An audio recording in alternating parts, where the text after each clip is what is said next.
Hello foodies, welcome to ஒரு வடக்கன் foodie. நான் இன்றைக்கி வந்திருக்கிறது ஒரு எக் ரெசிபியோட. திக் கன்சிஸ்டன்சியில் எப்படி எக் கிரேவி பண்ணுறது அப்படின்னு தான் நம்ம இன்றைக்கி பார்க்க போகிறோம். இந்த சிம்பிளான எக் கிரேவியை நீங்கள் வந்து ரைஸ், ரொட்டி, சப்பாத்தி எது கூட வேணாலும் வச்சு சர்வ் பண்ணிக்கலாம். இப்போது நம்ம இதுக்கு தேவையான இன்க்ரீடியன்ட்ஸ் என்னென்னு பார்க்கலாம். நான் வந்து ஒரு 6 முட்டையை இந்த மாதிரி வேக வச்சு எடுத்திருக்கேன். அதுக்கப்புறம் ஒரு 3 பெரிய வெங்காயத்தை இந்த மாதிரி தின் ஸ்லைசஸாக கட் பண்ணி எடுத்திருக்கேன். அப்போ தான் நமக்கு வந்து சீக்கிரமாக இது வணங்கி கிடைக்கும். அதனால் தின்னாக கட் பண்ணி எடுத்துக்கோங்க.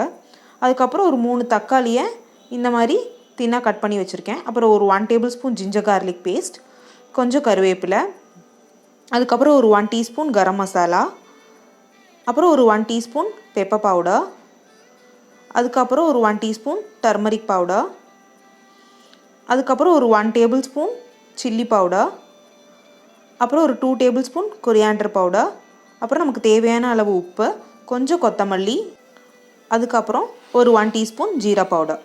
இவ்வளோ தாங்க இதுக்கு தேவையான இன்க்ரீடியன்ட்ஸ். இப்போ இது எப்படி பண்ணுறதுன்னு பார்க்கலாம். நான் வந்து இங்கே ஒரு கடாயில் ஒரு 2 டேபிள் ஸ்பூன் ஆயில் ஆட் பண்ணியிருக்கேன். அதுக்கப்புறம் நம்ம அரிஞ்சு வச்சுருக்கிற இந்த வெங்காயத்தை இதில் போட்டு நல்லா வணக்கிக்கலாம். இந்த ஆனியன் வந்து நல்லா கோல்டன் ப்ரௌன் ஆகிற வரைக்கும் வணக்கி எடுத்துக்கணும். அப்போ தான் நமக்கு இதோட டேஸ்ட் நல்லாயிருக்கும். ஆனியன்ஸ் எல்லாம் சீக்கிரமாக வணங்குறதுக்காக நான் கொஞ்சம் உப்பு ஆட் பண்ணுறேன். இந்த வெங்காயம் வணங்குறதுக்குள்ளே நம்ம எடுத்து வச்சுருக்கிற மசாலாவை வந்து வணக்கி எடுத்துக்கலாம். அதுக்காக சட்டியில் வந்து நான் கொஞ்சம் ஆயில் ஆட் பண்ணியிருக்கேன். அப்புறம் மிளகா பொடி, அது கூடவே மல்லிப்பொடி, அதுக்கப்புறம் கொஞ்சம் கரம் மசாலா, அதுக்கப்புறம் ஜீரகப்பொடி, அப்புறம் மஞ்சள் பொடி, இதெல்லாம் ஆட் பண்ணிவிட்டு நல்லா பச்சை வாசம் போகிற வரைக்கும் வணக்கி எடுத்துக்கோங்க. இந்த மசாலாஸ் வந்து உங்களுக்கு ட்ரையாக இருந்துச்சுன்னா இன்னும் கொஞ்சம் ஆயில் ஆட் பண்ணிக்கலாம். நம்ம கிரேவிக்கு கொஞ்சம் திக் கன்சிஸ்டன்சி கிடைக்கிறதுக்காக தான் நம்ம இந்த மாதிரி வணக்கி அரைக்கிறோம். அதுக்கப்புறம் பெப்பர் பவுடர். நான் வந்து பெப்பர் பவுடர் வந்து முன்னாடியே ஆட் பண்ணுறதுக்கு மறந்துட்டேன். அதனால நான் லாஸ்ட்டாக ஆட் பண்ணேன். நீங்கள் முன்னாடியே ஆட் பண்ணிக்கோங்க. இப்போ பார்த்தீங்கன்னா நம்மளோட ஆனியன்ஸ் எல்லாம் நல்லா வணங்கிடுச்சு. இந்த ஆனியன்ஸ் எல்லாம் இந்த மாதிரி நல்லா வணங்கினதுக்கப்புறம் இது கூட நம்ம எடுத்து வச்சுருக்கிற ஜிஞ்சர் கார்லிக் பேஸ்ட்டை ஆட் பண்ணிக்கலாம்.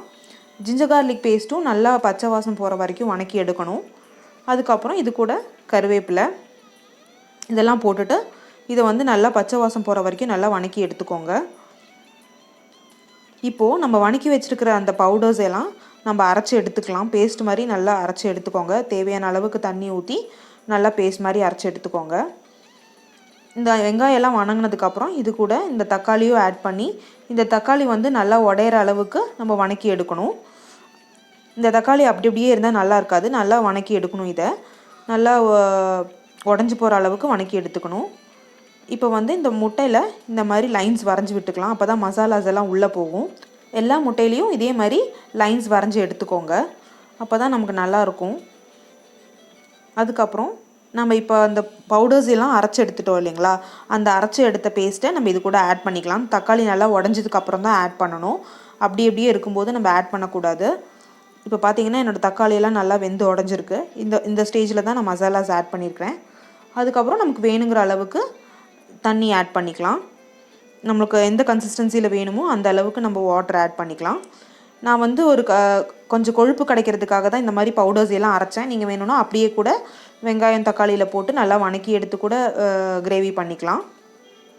இப்போது நம்ம வேக வச்சு எடுத்து இந்த வரைஞ்ச முட்டையை இதில் ஆட் பண்ணிக்கலாம். ஆட் பண்ணிவிட்டு நல்லா மிக்ஸ் பண்ணி விட்டுக்கோங்க. இதிலேருந்து ஒரு 5 to 10 மினிட்ஸ் இந்த மசாலாஸ்குள்ளே இந்த முட்டை அடுப்பில் இருந்துச்சு அப்படின்னா நல்லா மசாலாஸ் எல்லாம் உள்ளே நல்லா பிடிக்கும்.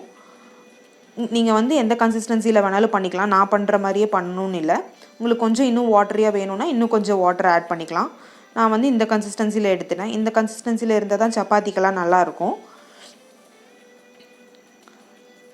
பாருங்கள், இந்த மாதிரி கன்சிஸ்டன்சியில் தான் இருக்குது என்னோடய கிரேவி.